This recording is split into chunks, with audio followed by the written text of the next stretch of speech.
दोस्तों ये जो मानवा है ये काफी अच्छी है। मैंने इसको पढ़ा है। इसकी स्टोरी बहुत ही अच्छी है और इसमें रोमांस ड्रामा दोनों है। तो चलो हम स्टोरी की स्टार्ट करते हैं। हमें दिखाया जाता है बहुत सारी बिल्डिंगें रहती हैं और वो डिस्ट्रॉय हो रही होती हैं और फिर हम मेन कैरेक्टर की आवाज आती है। वो कह रहा होता है मेरे साथ बहुत सारी चीजें हुई हैं जिन पर यकीन नहीं किया जा सकता। मैं कहाँ से स्टार्ट करूँ। चलो इस अनलक्की इंसिडेंट से स्टार्ट करते हैं। हमें दिखाया जाता है एक लड़की रहती है, उसकी कमर दिखाई जाती है और उसके मेलन्स दिखाए जाते हैं, उसके होंठ दिखाए जाते हैं और फिर हमारा मेन कैरेक्टर दिखाया जाता है जिसके नाक से यह सब देख के खून निकल रहा होता है और वो कह रहा होता है कि तुम्हें क्या चाहिए, मैं इतनी जल्दी नहीं गिरने वाला तुम्हारे बॉडी को देख के। और लड़की कहती है शांत हो जाओ, बताओ तुम्हारा नाम क्या है और तुम कहाँ से आए हो। और मेन कैरेक्टर कहता है जियांग चैन। हाँ, तो हमारा मेन कैरेक्टर का नाम जियांग चैन है और लड़की कहती है क्या ही बेकार सा नाम है। फिर जियांग चैन कहता है कि ये नाम मेरी मम्मी ने रखा है क्योंकि मैं मॉर्निंग में बॉर्न हुआ था और ये बेकार नाम कैसे हो सकता है। सब लोग कहते हैं कि मेरा बहुत ही अच्छा नाम है। जो मेरे नाम का चैन है वो मेरे हैंडसम लुक को डिस्क्राइब करता है और जो मेरी मॉम है इतने में ही वो जो लड़की रहती है हमारे मेन कैरेक्टर के चूजे पे बहुत ही जोर का मार देती है और गुस्सा होकर कहती है सब्जेक्ट को चेंज मत करो, तुम इतना बोलते क्यों हो। और जो जियांग चैन का चूजा होता है बहुत ही डर जाता है भाई, उसके पसीने निकलने लगते हैं। लड़की कहती है कि मैं तुम्हारी मम्मी में इंटरेस्टेड नहीं हूँ।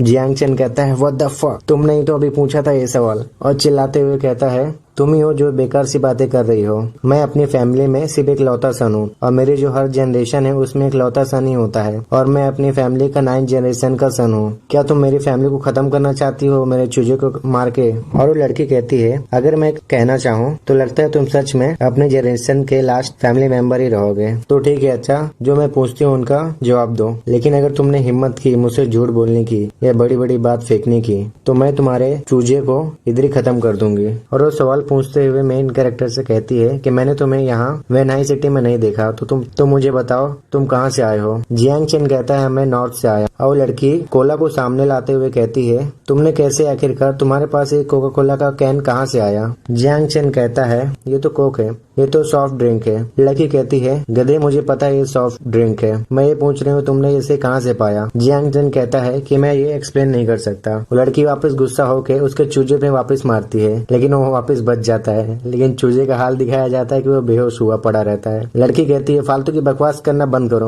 जल्दी से बताओ मुझे। मेन कैरेक्टर जियांग चैन इतना डर जाता है कि भाई रोने लगता है और चिल्लाते हुए कहता है जीजस मिस प्लीज, तुम्हें अगर मुझे मारना है तो मार लो लेकिन मेरे चूजे को ऐसे डराओ मत। और लड़की गन पॉइंट करते हुए कहती है तुम्हें क्या लगता है मैं तुम्हें मार नहीं सकती। अगर तुम्हें ऐसा लगता है कि तो मैं तुम्हारी विश को जरूर पूरी करूंगी तुम्हें मार के। जियांग चैन कहता है तुम ऐसा नहीं कर सकती। और जियांग चैन चिल्ला कहता है क्या तुम अपने सीवियर को ऐसे ट्रीट करती हो। और लड़की भी जरा सोचती है और कहती है ठीक है, अच्छा शायद मैं कुछ ज्यादा ही कर रही थी अभी, ये शायद तुम्हारे लिए ज्यादा ही कुछ हो गया। फिर जियांग चैन कहता है मुझ पर भरोसा करो, मैं कोई बुरा इंसान नहीं हूँ और तुम्हारे लिए मेरे मन में कोई गंदा ख्याल नहीं है। लड़की कहती है ओ तुम जरूर लियांगटोंग सेक्टर नॉर्थ से होगे। जियांग चैन कहता है नहीं, मैं कहीं और अच्छी जगह से आया हूँ, मैं चीजों को जमा करता हूँ किसी और के लिए और हम एक्स्ट्रा को अपने लिए रख लेते हैं।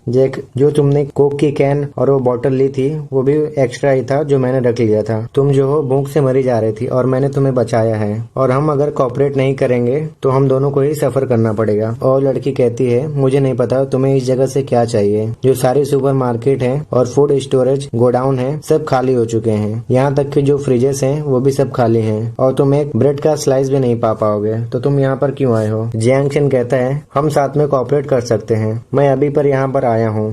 मैं कैसे कहूँ, मैं इस जगह को अच्छे से जानता नहीं हूँ, मुझे एक गाइड चाहिए और मैं तुम्हें अच्छे से रिवॉर्ड भी दूंगा हैंडसमली। वो लड़की कहती है कैसा रिवॉर्ड। जियांग चैन कहता है जरा मेरी पॉकेट में देखो। भाई कुछ और मत सोचो, वो पॉकेट देखने ही बोल रहा है बस। और लड़की देखती है पॉकेट में तो वहाँ पे एक गाजर निकलता है और जियांग चैन कहता है इसे तुम गिफ्ट समझ सकती हो अपने लिए। और लड़की दूर जाके उसे बहुत ही चाव से खाने लगती है और कहती है मैंने तो काफी वक्त से इतनी फ्रेश चीज नहीं खाई है। जियांग चैन कहता है कि मेरे पास ऐसी बहुत सारी फ्रेश वेजिटेबल्स हैं। और लड़की को दिखाया जाता है काफी वो लट्टू हो चुकी होती है ये सब चीज के लिए और कहती है क्या सच में। जियांग चैन खुश होते हुए कहता है कि तू कैसा है, क्या तुम सच में मेरे साथ अब काम करना चाहती हो। और हाँ मिस, मैं अभी तक तुम्हारा नाम नहीं जानता। लड़की कुछ देर के लिए शांत रहती है और कहती है सुन जाओ। तो हाँ गाइस, हीरोइन का नाम सुन जाओ होता है और अपनी गन को जेब से निकाल निकालते हुए कहती है, मैं तुम्हें पहले बता देती हूँ, कॉर्पोरेशन में कोई भी अजीब चीज इन्वॉल्व नहीं होगी, तो सिर्फ कॉर्पोरेशन हमें सीरियसली काम ही करना है। अगर तुमने कुछ गलत करने की कोशिश की, मैं तुम्हारे सर में होल कर दूंगी और मुझे टाइम भी नहीं लगेगा ये करने में। तो फर्स्ट एपिसोड अपना खत्म होता है। नेक्स्ट पार्ट के लिए सब्सक्राइब करें। सेकंड एपिसोड में आपका स्वागत है। चलो फिर वीडियो को स्टार्ट करते हैं। अगले एपिसोड में हमने देखा था कि वो जो लड़की रहती है वो जियांग चेन को गन से धमका रही होती है कि अगर तुमने कुछ गलत करने की कोशिश की तो मैं तुम्हें मार डालूंगी। अब इस एपिसोड में दिखाया जाता है जो जियांग चेन रहता है वो बोलता है कि नहीं नहीं मिस, सुन जाओ, प्लीज मुझ पर भरोसा करो, मुझे एक एक्सपीरियंस गाइड चाहिए। और तुम्हें क्या सच में लगता है कि मेरे पास कुछ खाने के लिए नहीं होगा सामान? और जो उसका चूजा रहता है वो भी ये सब बातें सुनकर उसकी गुस्सा हो रहा होता है। और सुन जाओ कहती है, तो तुम क्या चीज ढूंढ रहे हो? क्या तुम स्लेव ढूंढ रहे हो? जियांग चेन कहता है, नहीं नहीं, तुम गलत समझ रही हो, हमें स्लेव नहीं चाहिए, जो मुझे चाहिए वो है टेक्नोलॉजी। और सुन जाओ भी समझ नहीं पाती कि टेक्नोलॉजी इसे क्यों चाहिए। और जियांग चेन कहता है कि हाँ तुम सही बोल रही हो, जैसा कि तुम्हारे हाथ में एक लेजर गन है वैसे ही मुझे चाहिए, और जो तुम्हारे हाथ में कंप्यूटर है वो भी, और ऐसी ही काफी सारी चीजें।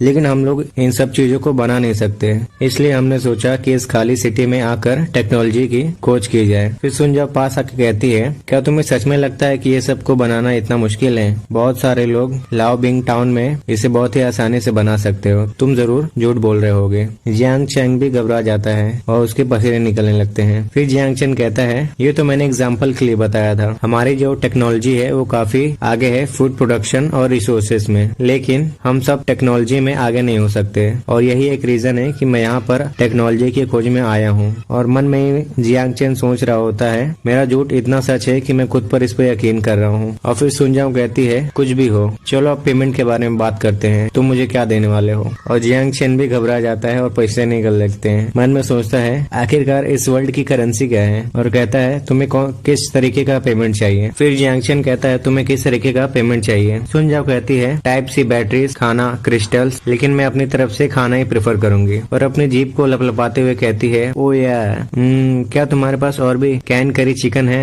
जियांग चेन कहता है कि नहीं, तुमने सभी खा लिया। सुन जाओ उसे घूरी जा रही होती है और कहती है, क्या तुम मेरे साथ झूठ बोलने की कोशिश कर रहे हो? जियांग चेन घबराते हुए कहता है कि नहीं नहीं, तुम गलत सोच रही हो। फिर सुन जाओ कहती है गुस्से में आते हुए, लगता है मेरे पास और कोई रास्ता नहीं है, और अपना पैर उठा के उसके चूजे पे मारने वाली रहती है। और जियांग चेन कहता है, तुम क्या करने की कोशिश कर रही हो? और सुन जाओ कहती है, क्या तुम्हें पता नहीं मैं क्या कर रही हूँ? जियांग चेन कहता है, नहीं नहीं, तुम ऐसा दोबारा नहीं कर सकती। और सुन जाओ वापस उसके चूजे पे मारने लगती है। और जो जियांग चेन रहता है वो तो घबरा के रोने ही लगता है और कहता है, ठीक है, अच्छा, मैं तुम्हें महीने में 10 कैंस दूंगा और उसमें खाना भी जुड़ा होगा अलग से। और जो सुन जाओ रहती है वो इस बात को सुनकर मान जाती है और कहती है, ये हमारी डील हुई। और जियांग चेन भी राहत की सांस लेता है और कहता है, तुम तो बड़ी ही चालाक औरत हो। सुन जाओ कहती है, तुम्हें जो कहना है वो कह सकते हो। जियांग चेन फिर कहता है, ओए, अब हम आखिरकार साथ में काम कर रहे हैं, तो जल्दी से मुझे इस रस्सी से खोलो। और जो सुनजाओ रहती है वो रस्सी खोल देती है मेन कैरेक्टर की। जियांग चेन रस्सियों से खुलकर बहुत ही काफी खुश होता है और कहता है, मैं बहुत ही देर से रस्सियों में बंधा था और जो मेरे हाथ है वो काफी नम पड़ गए हैं, मैं इन्हें फील भी नहीं कर सकता। और जियांग चेन आगे बढ़कर खिड़की पे जाके देखता है और कहता है, अरे नहीं, अगर मैं मर गया तो तुम्हें पे कौन करेगा? सुनजाओ कहती है, आज के बाद मैं तुम्हें सेफ रखूंगी, तुम्हें चिंता करने की जरूरत नहीं। जियांग चेन कहता है, जब तक मैं तुम्हारे हाथ से भी न मारा जाऊं तब तक मैं काफी खुश रहूंगा। और कहता है, अब हम क्या करें, क्या हमें इस जगह को छोड़ना चाहिए? वो कहती है, जगह को छोड़ना, ऐसा क्यों? और सुनजाओ कहती है, ये जो जगह है हमारी मीटिंग पॉइंट होगी। जियांग चेन कहता है, ये जगह, क्या तुम्हें सच में लगता है ये जगह मीटिंग करने के लायक है? और सुनजाओ कहती है, तुम्हें चिंता करने की जरूरत नहीं, ये जगह पर सबसे सेफ प्लेस यही है। और हमें स्ट्रीट का सीन दिखाया जाता है, रास्तों का। जो रास्ते होते हैं काफी ज़ॉम्बी और क्रीचर्स से भरे होते हैं, म्यूटेटेड क्रीचर्स से। और ये जो जगह होती है वेंगाई सिटी होती है और साल 1990 होता है। और मेन कैरेक्टर बताने लगता है कि कोई ऐसा जो 2017 में ग्रेजुएट हुआ है वो यहाँ पर कैसे एग्जिस्ट कर सकता है। हाँ, आप लोग ने बिल्कुल सही सुना, मैं टाइम ट्रेवल किया हूँ। ये बिल्कुल वैसा ही है जैसा टाइम ट्रेवल शोज में दिखाया जाता है, लेकिन मैं पास्ट में टाइम ट्रेवल नहीं किया हूँ, बल्कि मैं एक पैरेलल यूनिवर्स में ट्रेवल किया हूँ, अर्थ में ही। और हमें दिखाया जाता है बहुत सारे मॉन्स्टर को, म्यूटेंट क्रिएचर्स, ये सब सारे ज़ॉम्बी होते हैं इस वर्ल्ड के। और यहाँ पे हमारा सेकंड एपिसोड खत्म होता है। थर्ड एपिसोड के स्टार्टिंग में दिखाया जाता है जो कि हमारा मेन कैरेक्टर जियांग चैन होता है। मेन कैरेक्टर जियांग चैन हमें बता रहा होता है कि मैंने अपने सपनों में भी नहीं सोचा था कि मुझे ये एबिलिटी मिल सकती है। अगर मैं बात करूं इसके पीछे की वजह की तो मुझे कुछ महीने पीछे जाना पड़ेगा। हमें दिखाया जाता है एक स्टार रहता है जो कि गैलेक्सी में घूम रहा होता है और घूमते घूमते अर्थ की तरफ बढ़ रहा होता है। ये समय होता है जून 2017। अर्थ से आवाज आ रही होती है टूट टूट, हेलो हेलो मॉम, ये मैं हूँ। ये कन्वर्सेशन जो रहती है हमारे मेन कैरेक्टर जियांग चैन और उसके मॉम के बीच रहती है। हम थोड़ा इसे जल्दी फिनिश करेंगे।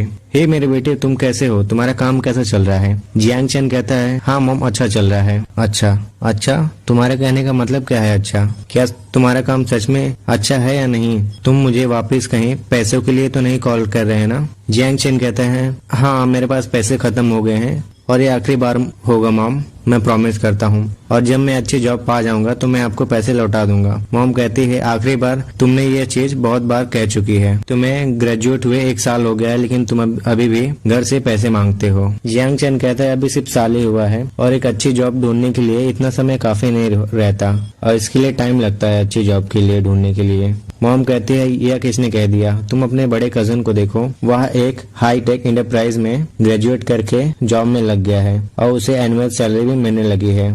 और तुम अपने सेकंड कजन को भी देख सकते हो। जियांग चैन गुस्से में आके कहता है कि हाँ मम्मी आप सही बोल रही हो, जो सारे रिलेटिव्स होते हैं वो फकिंग ऑसम होते हैं। मॉम कहती है, क्या तुमने क्या कहा? और जियांग चैन कहता है, नहीं मैंने कुछ नहीं कहा। मम्मी कहती है, तुम बेटा मम्मी की बात सुनो, इस बिग सिटी में सरवाइव करना इतना भी आसान नहीं है। अगर तुम्हें वहाँ पर जॉब नहीं मिल रही तो तुम घर आ जाओ, तुम्हारे डैड अपने पहचान का इस्तेमाल करके तुम्हें पिग फार्म में एक जॉब दिला देंगे। मेन कैरेक्टर कहता है, नहीं भूल जाओ, मैं कोई भी सुअर पालने में इंटरेस्टेड नहीं हूँ। मॉम चिल्ला के गुस्से में कहती है, आखिरकार बुराई क्या है सुअर पालने में? तुम्हें क्या लगता है तुम्हें स्कूल में पढ़ाने के लिए हम लोग ने पैसे कहाँ से पाए थे? और मेन कैरेक्टर भी जियांग चैन घबरा जाता है और कहता है, शिट, मम्मी तो वापस से शुरू हो गई। उसकी मम्मी इतना जोर से चिल्ला रही होती है कि जियांग चैन के बाल भी उड़ रहे होते हैं हवा में टूट के। वो कहती है, तुम्हें सुअर को थैंक्स करना चाहिए ये सब चीजों के लिए। और जियांग चैन कहता है, हाँ मॉम, मुझे कुछ काम याद आ गया, मैं रखता हूँ फोन। और मम्मी का फोन काट देता है और कहता है, जीसस क्रिस्ट, अगर मैं कहूंगा तो कोई भी यकीन नहीं करेगा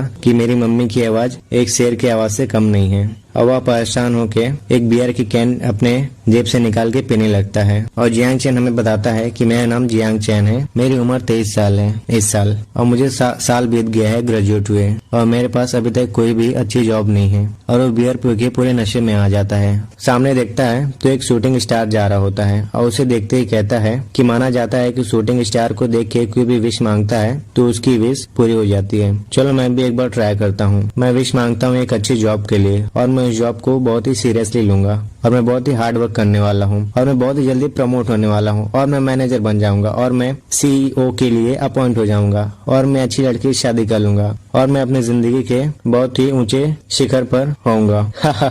बहुत ही मजा आएगा। और यह सब सोच बहुत ही खुश होता है। और जब जियांग चैन की नजर स्टार पर जाती है तो अपना डायरेक्शन चेंज करते हुए दिखाया जाता है। और जियांग चैन कहता है, क्या शूटिंग स्टार ने अपनी डायरेक्शन चेंज की? ये तो बहुत ही अजीब है। ओह शिट, ये तो मेरी तरफ ही आ रहा है। और यस बोलते ही जो स्टार रहता है मेन कैरेक्टर बहुत ही करीब आ जाता है और मेन कैरेक्टर की जियांग चैन की शक्ल दिखाई जाती है जो कि बहुत फनी होती है। वो मन में ही कहता है, शिट, ये स्टार ने तो मुझे ऑफ गार्ड ही पकड़ लिया। और वो स्टार जो रहता है वो मेन कैरेक्टर जियांग चैन से टकरा जाता है। और साथ ही जियांग चैन बताता है कि अगर मैं जोर से चिल्ला के भी कहूंगा तो कोई यकीन नहीं करेगा कि एक टूटता वो सितारा मुझसे आके टकरा गया अपनी डायरेक्शन चेंज करने के बाद। और दिखाया जाता है जो स्टार की पावर होती है वो वहाँ पर गायब हो जाती है और मेन कैरेक्टर जियांग चैन के बॉडी के अंदर समा जाती है। और जियांग चैन बताता है कि हाँ, ये इसी एक्सीडेंट से मुझे अपनी पावर मिली, मल्टी यूनिवर्स टाइम ट्रेवल। फिर उसके बाद मैंने डिस्कवर किया कि जो 100 किलोवाट्स की पावर होती है वो इस टैटू को चार्ज कर देती है जिसकी वजह से मैं टाइम ट्रेवल कर पाता हूँ। और मैंने इसके साथ ये भी जाना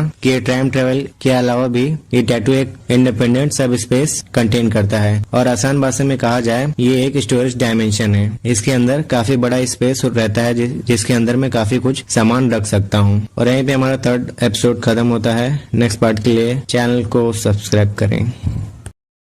4th एपिसोड स्टार्ट होते ही दिखाया जाता है जियांग चैन अपनी पावर यूज कर रहा होता है और साथ ही बता रहा होता है जो बटरफ्लाइज होती हैं अमेजोन रेन फॉरेस्ट में वो बिना कुछ सोचे समझे अपने पंखों को हिलाती रहती हैं और ऐसा करने से टेक्सास में टोर्नेडो भी फॉर्म हो सकता है 1 हफ्ते बाद।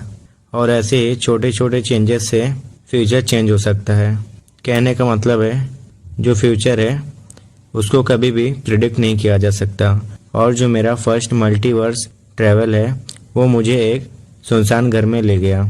जियांग चेन वहाँ पे टेलीपोर्ट हो जाता है और साथ ही मन में सोचता है कि लगता है इस घर में कोई नहीं है, और सामने ही पाता है देखते ही वहाँ पर कुछ पेपर्स पड़े होते हैं और उनके पास जाके पेपर्स को देखने लगता है। उसमें काफ़ी जानकारी लिखी रहती है और साथ ही जियांग चैन पढ़ते हुए मन में सोचता है कि यह 2190 टाइम है और ये अभी भी वेंगाई सिटी है चाइना में, लेकिन ये असलियत से काफ़ी डिफरेंट है। ऐसा किसने सोचा था कि फ्यूचर में ये सब होने वाला है इतने साल। और जाके खिड़की में ही देखने लगता है और कहता है मुझे इस बारे में भूल जाना चाहिए, चलो देखते हैं कि वर्ल्ड कैसा है। और बाहर जाके देखता है वहाँ पे एक मॉन्स्टर दिखता है और उसको देख के ही जियांग चैन छुप जाता है और मन में साथ ही सोचता है कि ब्लडी हेल, ये क्या कोई म्यूटेटेड क्रिएचर है, ये क्या है आखिरकार, ये तो बहुत ही डेंजरस है, मुझे जल्दी वापस जाना पड़ेगा। और जियांग चैन वापस टेलीपोर्ट हो जाता है अपने टाइम पे और अपने घर में आ जाता है और टैटू को देखता है तो वो गायब हो गया होता है, मतलब कि उसकी बैटरी ख़त्म हो गई होती है। और उस टैटू को चार्ज करने के लिए जियांग चैन को अपने अंदर इलेक्ट्रिसिटी दौड़ानी होगी, तो वो प्लग में अपनी उंगलियों को डाल लेता है और उसे काफ़ी करंट लगता है जिससे उसका टैटू भी चार्ज हो जाता है। और जियांग चैन इलेक्ट्रिसिटी से खांसते हुए कहता है ज़रूर उस वर्ल्ड में कोई प्रीसियस चीज़ होगी, मुझे वापस जाना पड़ेगा। लेकिन 1 मिनट, अगर मैं वहाँ किसी प्लान के बिना नहीं गया तो मैं मुसीबत में आ सकता हूँ। अरे हाँ, मुझे तैयारी करनी चाहिए। जियांग चैन शॉपिंग मॉल आ जाता है और वहाँ पे कैन फूड खरीदने लगता है, इंस्टेंट नूडल भी, और इतना सामान लेता है कि 3 दिन चल सके। और वो वहाँ पे रात रुकने की नहीं सोच रहा था, लेकिन फिर भी तैयारी कर रहा था अगर कुछ गलत हो जाए। और जियांग चैन तैयारी करके वहाँ पर वापस से टेलीपोर्ट हो जाता है और अच्छे से अपनी लैंडिंग करता है और साथ ही सामने देखता है तो वहाँ पर बहुत ही शांति रहती है और मन में साथ ही सोचता है कि यहाँ पर कोई ज़ॉम्बीज़ नहीं है दिन के समय में, लेकिन मुझे अभी भी बहुत सावधानी बरतनी पड़ेगी। आखिरकार मैं इस दुनिया को अभी तक अच्छे से जानता नहीं हूँ, सबसे पहले मुझे एक सेफ प्लेस ढूंढनी पड़ेगी यहाँ पर। और जब पीछे देखता है जियांग चैन तो उसे एक घर दिखता है पीछे और कहता है ये घर तो चलेगा, मुझे यहीं पर जाना चाहिए।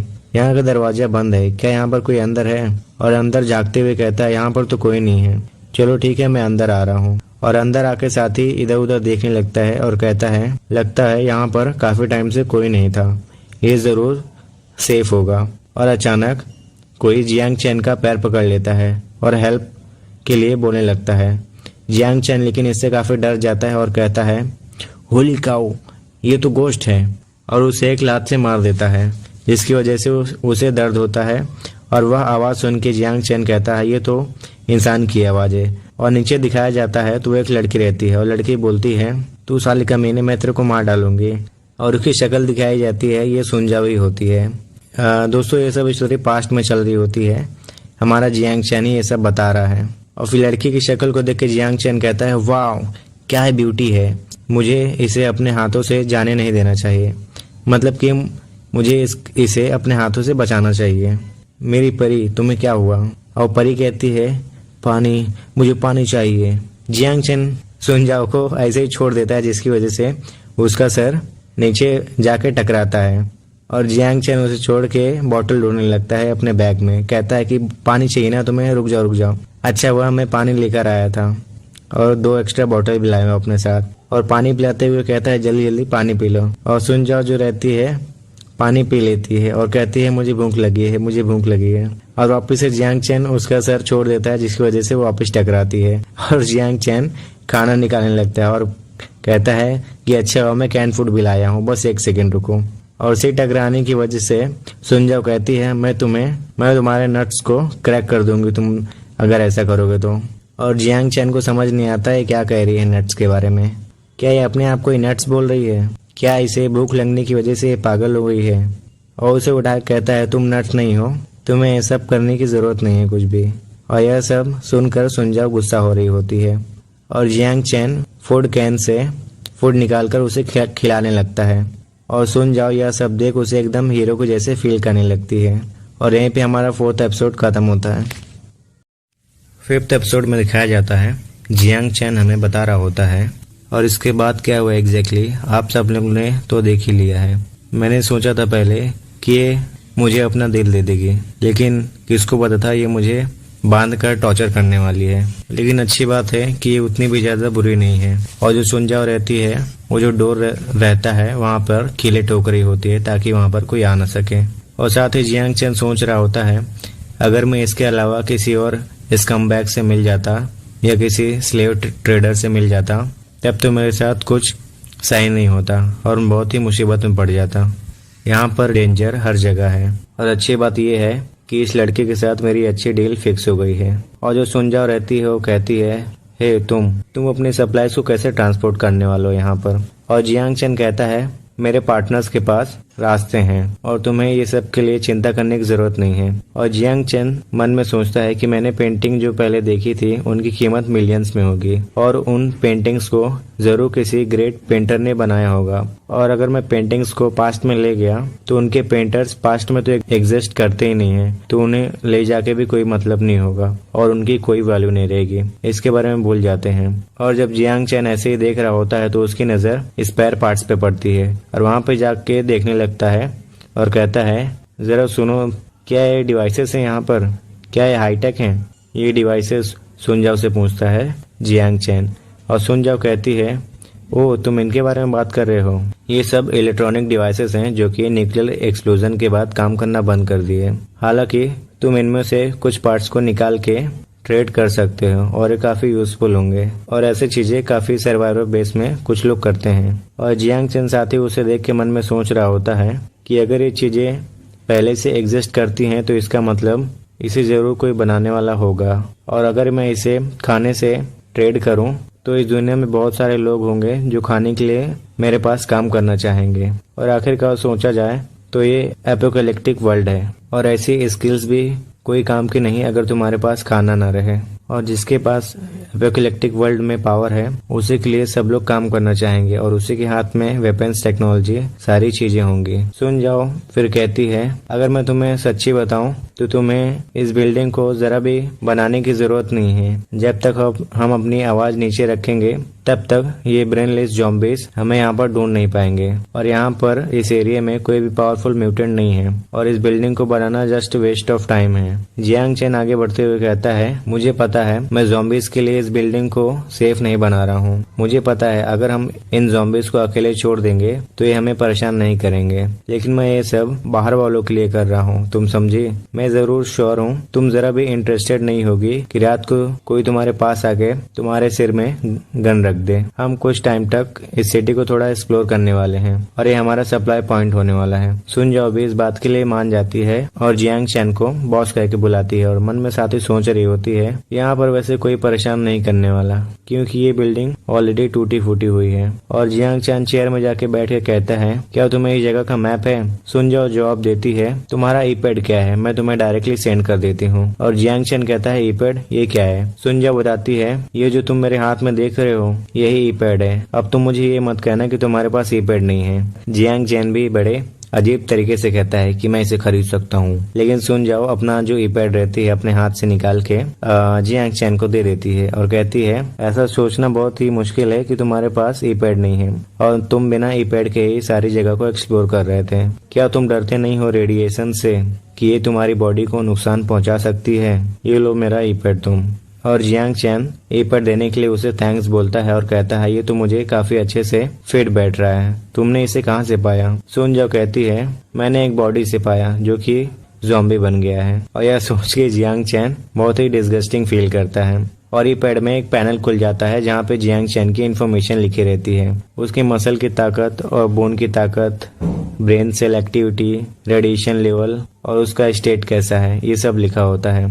लेकिन सुन जाओ ये सब देख के कहती है ओ तुम्हारी एबिलिटी कोई भी 20 के ऊपर नहीं है, क्या तुम सच में एक मर्द कहलाने के लायक हो? और उसका इशारा उसके चूजे पे होता है। और जियांग चैन कहता है टेस्ट करते हुए क्या तुम्हें ट्राई करना है? हाँ हाँ हाँ।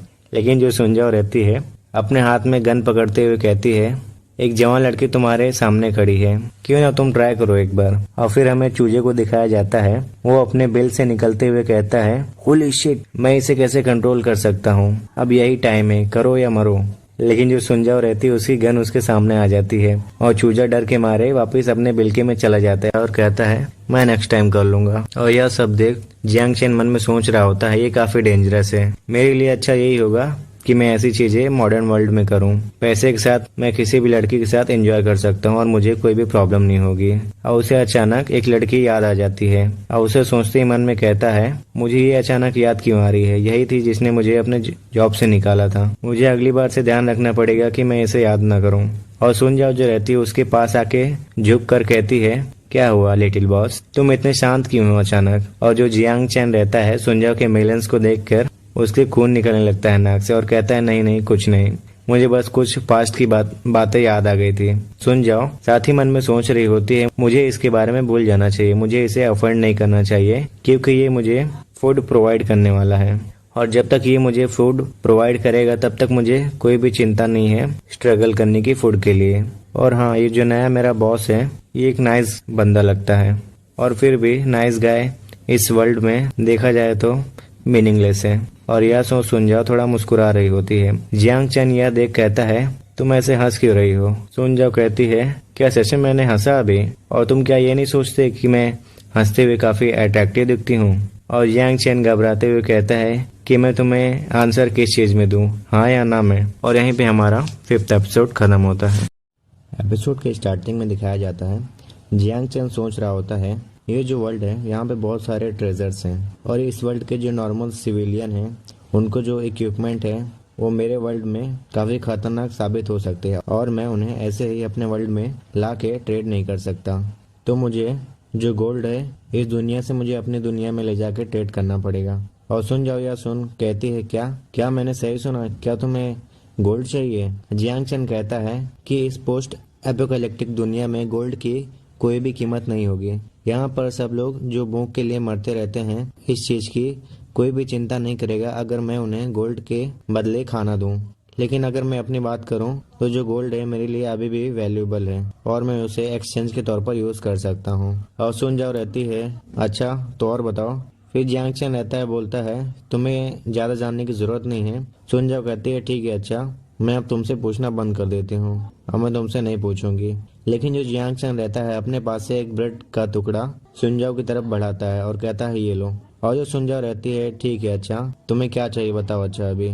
और जियांग चैन रहता है बोलता है क्या चाहिए मुझे, क्या मैंने अभी नहीं कहा कि मैं तुम्हारे खाने का ध्यान रखूंगा। सुनजाओ यह सोच रही होती है कि जियांग चैन उसे ब्रेड देके कुछ काम करवाना चाहता है और इसी का जवाब जियांग चैन कहता है कि मैंने तुमसे पहले ही कहा था कि मैं तुम्हारे खाने का ध्यान रखूंगा। और साथ ही मन में सोच रहा होता है कि मुझे इसके साथ ज्यादा जोक नहीं करना चाहिए, नहीं तो ये मेरे चूजे को काटने में वक्त नहीं लगाएगी। और साथ ही जियांग चैन कहता है सुनजाओ से ये लो ब्रेकफास्ट, दिन का मैं तुम्हें 3 बार खाना दूंगा और मुझे लगता है तुम लंच जरूर बाहर का करना चाहोगे, इसलिए ये लो तुम्हारे लिए कैन फूड। और सुनजाओ भी कहती है क्या तुम मेरे खाने का ख्याल रखोगे। और जो सुनजाओ रहती है वो कैन फूड को देखकर अपनी पुरानी यादों में खो जाती है और साथ ही सोच रही होती है कि मैंने अब तक काफी विलेंस को देखा है जो अपने ही परिवार वालों को मार कर खाना चाहते हैं इस वेस्ट वर्ल्ड में, और मैं कई कैनिबलेबल बैंडिट से भी मिल चुकी हूँ जो मुझे पकाकर खाना चाह रहे थे, लेकिन मैं अब तक किसी ऐसे इंसान से नहीं मिली जो मेरी चिंता करता हो इतना। और वो ऐसा ही इमोशनल हो के यह सब सोच के ब्रेकफास्ट खा रही होती है।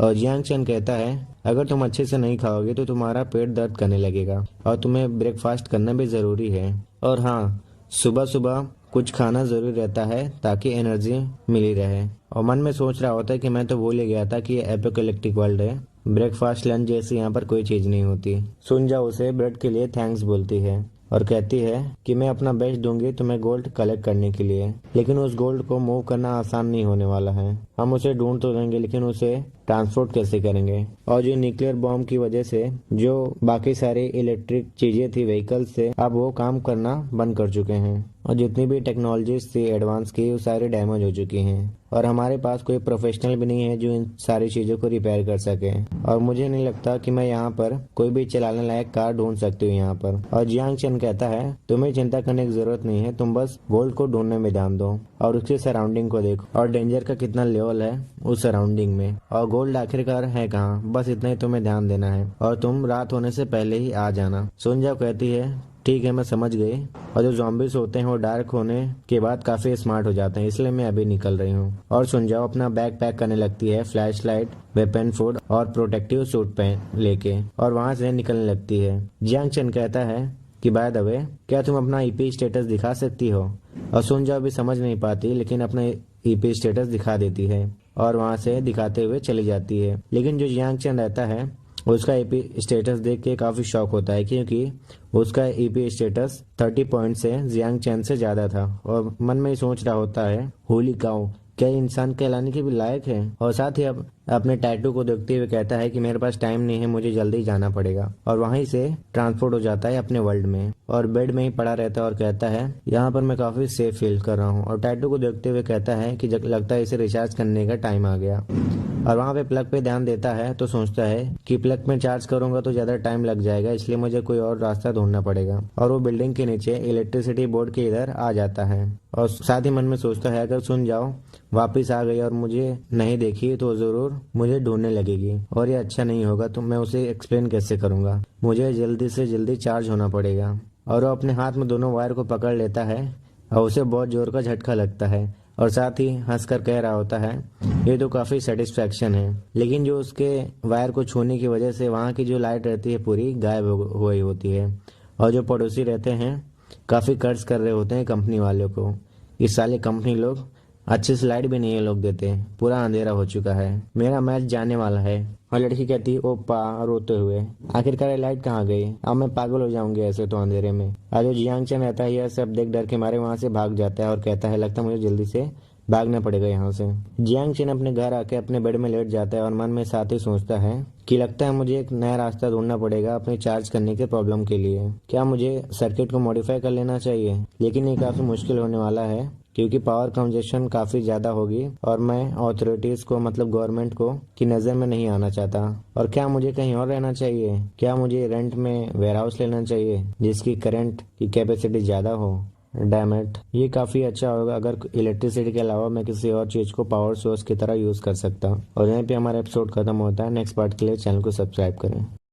एपिसोड के स्टार्टिंग में दिखाया जाता है जियांग चेन अपनी ईपी वॉच को ही देख रहा था और ईपी वॉच में एक मैसेज लिख के आता है कि जो रेडिएशन है उसकी एक लिमिट है, अगर वो 50 के लिमिट के ऊपर जाएगा तो जो होस्ट है उसके हेल्थ के ऊपर अफेक्ट पड़ेगा। कंप्यूटर यह रेकमेंड करता है कि ईपी में कुछ आयोडीन स्टोर कर लिया जाए जिससे रेडिएशन कंट्रोल में रहे और यूजर को कुछ असर न पड़े। और जियांग चेन भी कहता है ओके आयोडीन से ठीक हो जाएगा, तो वो आयोडीन का यूज करके स्टोर कर लेता है जिसकी वजह से उसका रेडिएशन लेवल थोड़ा कम हो जाता है। और उसको भूख लग रही होती है तो अब खाना बनाने किचन में चला जाता है और वहाँ पे काफी टेस्टी अपना खाना बनाता है और खुश होता है काफी और कहता है मैं ऐसे ही नहीं ओरिएंटल शेफ एग्जाम का चैंपियन था। और खाते हुए सोचता है कि मैं सोचता हूँ सुन जाओ आखिरकार कितना गोल्ड कलेक्ट की होगी अभी तक वो दुनिया में, और ये जो खाना खा रहा हूँ मैं वो अगर एपोकैलिप्टिक दुनिया में हो तो सब लोग तो इस खाने के लिए पागल ही हो जाएंगे और थोड़े से खाने के लिए काफी लड़कियां मेरे पीछे भी पड़ जाएंगी।